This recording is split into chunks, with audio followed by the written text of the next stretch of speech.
Welcome to Custom OGT. I'm Danny Lee, and that is OGL Gregory.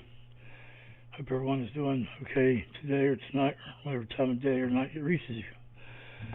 Either way, we're going back to the beginning, no matter what kind of time of day it is. Greg, what did you had to work during this? I got to see it when it was out on Sunday evening, July the 5th. And I watched the whole set of Black Sabbath, and actually I was pretty impressed with Ozzy's performance. I mean, he sat down the whole time, but he was singing and humming and getting the crowd up in between, instead of trying to reserve energy. He put it all out there. That's I think sort of been Ozzy's calling card his entire career. It's sad.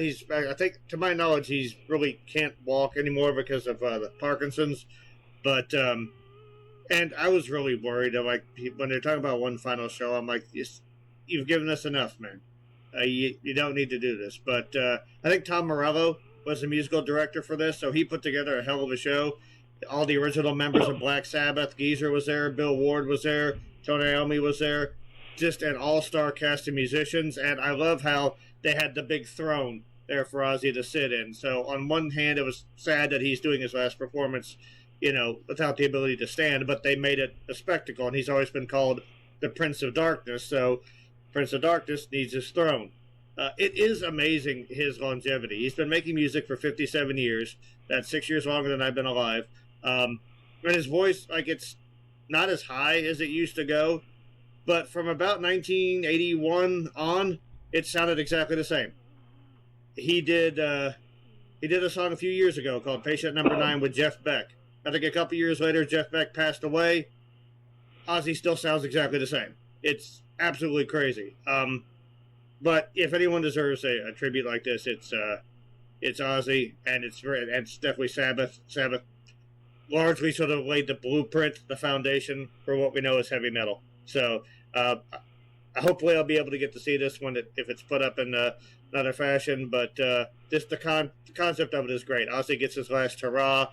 All the other members of Black Sabbath get it as well. And some younger musicians who are influenced by Sabbath get to pay their respects. So, awesome. All right. Tool Hand of Doom. And turn around and take my hand.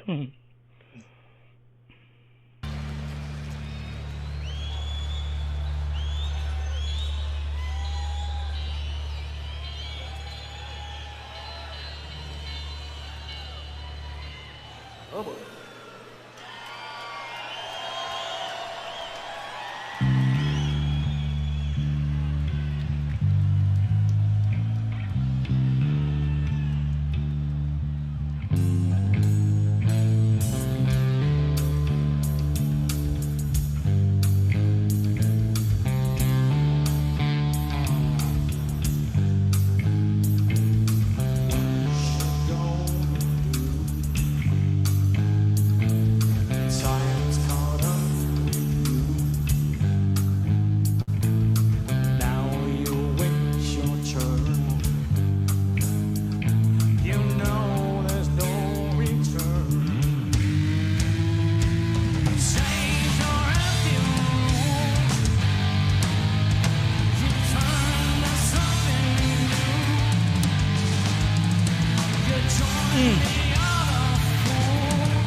that bass line. Geezer Butler was a master at that, man. That bass line is so good. And you know, I think Justin is the lead guitar player in Tool. Really, Adam does the atmospheric stuff. Justin is the one playing the lead a lot of the times. Adam will write the riff, but him and Justin will switch. They talked about that. So, and yeah, I think the ominous feeling is it's always there with Sabbath music, really, even if they're singing about something happy. Yeah, Sabbath was masters of atmosphere, masters of using space and silence. Tool are modern masters of both of those things as well. I was like very similar sonic signatures.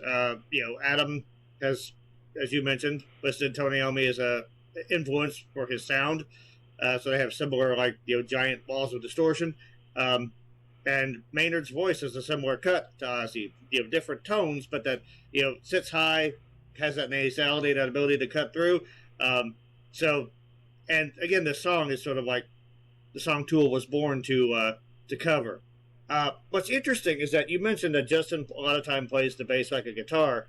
Geezer actually said that he started out as a guitarist and never really knew how to play bass, so he played his bass like a guitar. He just basically said he just followed what Tony was doing, which sort of gives him that very deep, earth-shaking sound. Yeah, no doubt. And Zeppelin, Tool, and Sabbath are all 4-piece bands where the singers don't play instruments. So, they're similar in that way. And Zeppelin's the only song Tool's ever covered, as far as on an album, other than the Peach song You Lie. No quarter, right? Mm-hmm. It's also interesting that in the original version of this, Bill Ward did a lot of the rolling sort of fills that Danny Carey has become famous for, and obviously, Danny has taken that to a ridiculous new level. But there are similarities even in drumming technique in the song, so it's just very cool to see bands from different eras meeting at a musical point. It's very cool. And it seems like it always comes back to Sabbath. So, yeah. Yeah. If you're going for anything heavy, basically, Sabbath is the Genghis Khan of heavy metal. Their DNA has spread through every subgenre of metal they've created. There are subgenres of metal that are basically determined by how much Black Sabbath worship is in your material. So, yeah, they're the what do you call it? The genesis, I guess, of metal. By that I mean the beginning, not the band.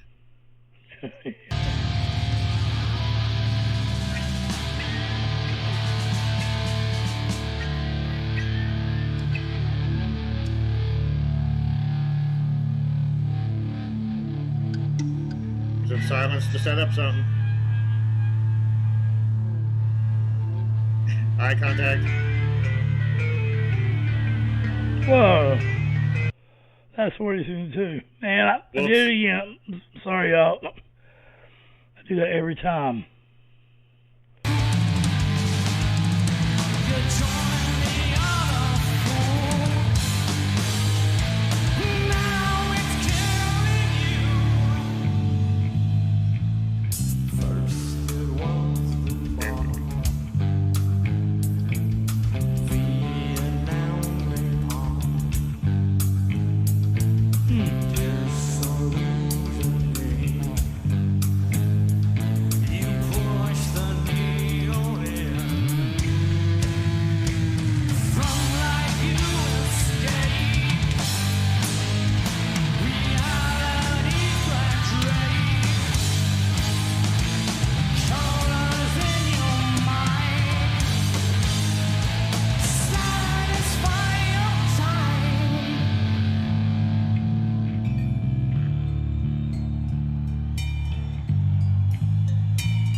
Oh.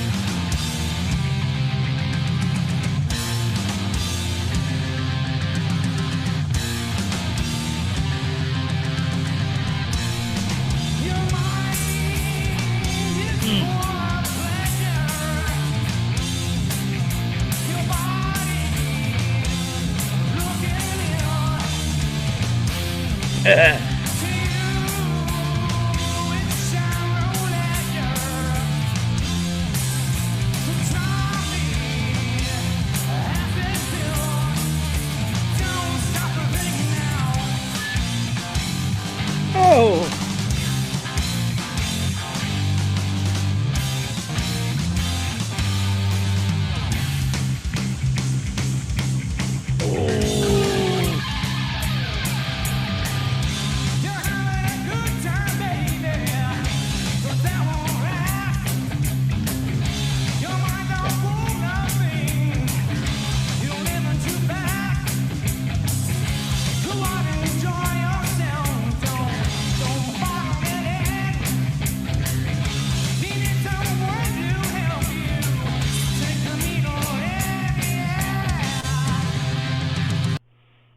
I got chills. Oh, that was good. Yeah, it's I've always thought it was interesting. Like even like sometimes it's hard to tell who's doing a part. Like you said, Adam or Justin, they interchange like guitar and bass roles. Even their presentation is kind of reversed because you usually in a rock band you think of the guitarist out there with his tongue wagging, playing his guitar, and then the bassist kind of quietly in the back, stoically holding, doing his thing. I think like John Entwistle from The Who. And here, Justin's out there rocking his ass off, and Adam's just in the background doing his thing. He making is a the rocker. Yeah. Literally. Yeah, also like a great display of Sabbath's mastery of the chugga chugga, which is something that Tool has also taken to. But yeah, if you've ever chugga chugged on a electric guitar, you owe Tony some royalties. And it really looks like Maynard's, despite the dark nature of the song, it really does seem like Maynard's having a blast singing it. I think this is something that Tool doesn't do a whole lot of. So I think he's enjoying paying tribute to one of his heroes and singing a kick-ass song. It's also funny that this song for Sabbath feels extremely progressive, but at the same time it also feels like one of the more straightforward things Tool's done. Yeah, and at the Hall of Fame ceremony, Maynard was the only one that didn't wear his rock and roll get-up. I'm not saying anybody was wrong for doing it, but a lot of people gave him hell for wearing clothes. But like he said, he was fucking singing Crazy Train, and he wanted to sing like Ozzy, but you don't want to sing like Ozzy when you're covering something. I mean, because that's in a way kind of disrespectful, or artists look at it that way. So, and it's also like trying to sound like Ozzy is Ozzy. There's only one Ozzy, and the thing that the traits that Ozzy has as a singer are things that are really hard to teach. Just that unique character, the strength of his personality, that crazy tone that he's got. Yeah, and that cut, man, the cuts. And the fact that dang thing has sounded like ever since '81, his voice has not changed. Like other rockers have passed on since then. Rockin' Paradise guys. Like Jeff Beck, he did an album with Ozzy. Beck has passed away. Ozzy still sounds exactly the same. It's crazy. And like even, just from what clips I've heard from the concert, even, at his age and, dealing with all the physical issues that he had, the voice still is pretty much there. It's... I mean, yes, yeah. I mean, Hank Jr. still tours and does that, but he can't sing like he did. You know what I mean? Yeah. He's just the nostalgia factor stuff still there, but and these guys are in their 60s. Yeah. Tool's not young. So, Tool is entering the twilight of their career as well. So.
Ah.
Oh.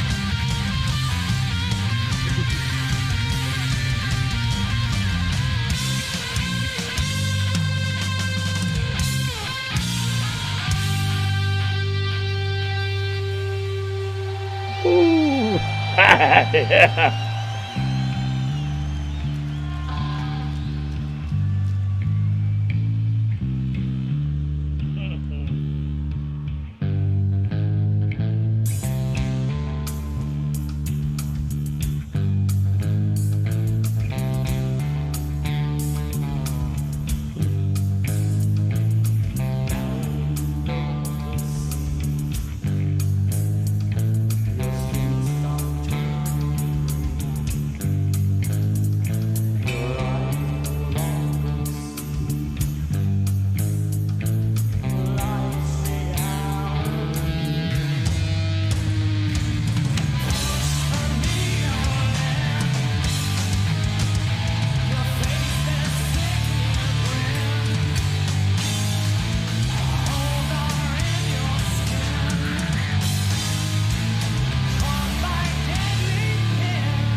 They're going to Audiva.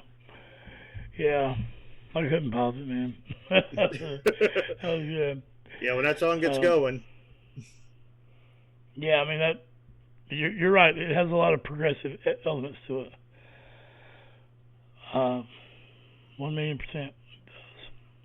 So a couple of thoughts I wanted to bring up real quick. So when you see Maynard, like he's got his section of the stage where he kind of prowls, you know, and like he's usually, like when he sings, he usually has kind of a wide bass, and that's of course to make sure he's grounded. He's got the support to sing, because like Ozzy's not known for a lot of big vocal acrobatics, but this song is pretty high up there. Maynard's got a naturally high-setting voice, but he's 60, so it is not easy to do that. So, and to do that, and anyone's ever seen Tool live, they make quite a racket. So to get those notes through that wall of sound, not easy. So also he did a squat. He's, again, 60. I'm 51. I do that squat that he did. You better not be in a hurry if you want me to get up from it. That, in fact, a crane might be necessary to assist.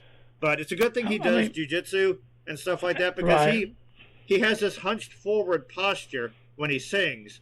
And Ozzy was actually known for that as well, especially in his early days, where he would sort of lean forward when he was singing and kind of prowl the stage. So I don't think that's intentional. I think they both just kind of have that sort of personality where that's, you know, how they're that have a similar stage presence. I don't think, you know, like Maynard's watched Ozzy and was like, I'm going to do that. I think it was just sort of something they both naturally developed. Of course, I don't think either one of their sporadic, weird movements could have been mocking each other. They just both had that. No, yeah. They're just both either one of them unique individuals. You could study them for years and you couldn't move the way they move. Maynard's chicken dance or whatever that is. It's so weird. But it is interesting that they both kind of have that forward hunching posture. Again, it's just another cool kind of element that unites the band. Yeah.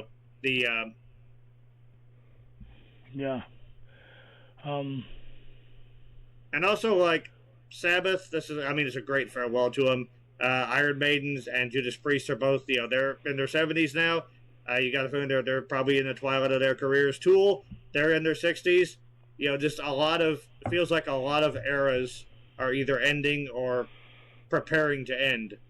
So it's a very interesting time in music right now. Of course, the music is going nowhere. Music will always be there to inspire us. But I'm interested in seeing who the Sabbaths and the Judas Priests and the Tools of the next generation are. Who's going to rise up? Yeah. To be fair, Tool's been touring for the last 6 years straight. The last band to be number one in the world in rock and roll, and 3 bands touring successfully. And they have been headlining or one of the headliners at all of the top rock and roll festivals. It is. They just did Lollapalooza 2 weeks ago in Chile. So it is interesting that Sabbath has this big farewell tour that's been very well received. Farewell concert's been very well received. Maiden's last album and tours have been really well received. Judas Priest's last album has been they're all this era. If it's ending, it's going out on top. And when you consider how metal has been vilified, how it's been misunderstood, how so many people thought it was a fad, how it'd be gone by now, and now 55 some odd years after Black Sabbath's debut, it's stronger than ever. So, hell yeah. Yeah, no doubt. All right, guys, love you guys. And this is probably going to be a 30-minute reaction. So, sorry. Mental health is real. Ozzy, Geezer, Tony, and Bill. About the rest in peace. Rockin' retirement, damn it. RIR. Enjoy your retirement, no doubt. And music is your best support group. And check out that Black Sabbath back catalog. They've got an amazing library and a lot of songs that you might be surprised how hard they hit. We done a reaction to a live version of God Is Dead not too long ago. Mm-hmm. That was one of their last tours too. But anyway, it's really good. So, and we just did what? Master of Reality. Master of Reality. Yeah. Yeah. All right, guys. Have a good one. OGT, OGL. Howdy.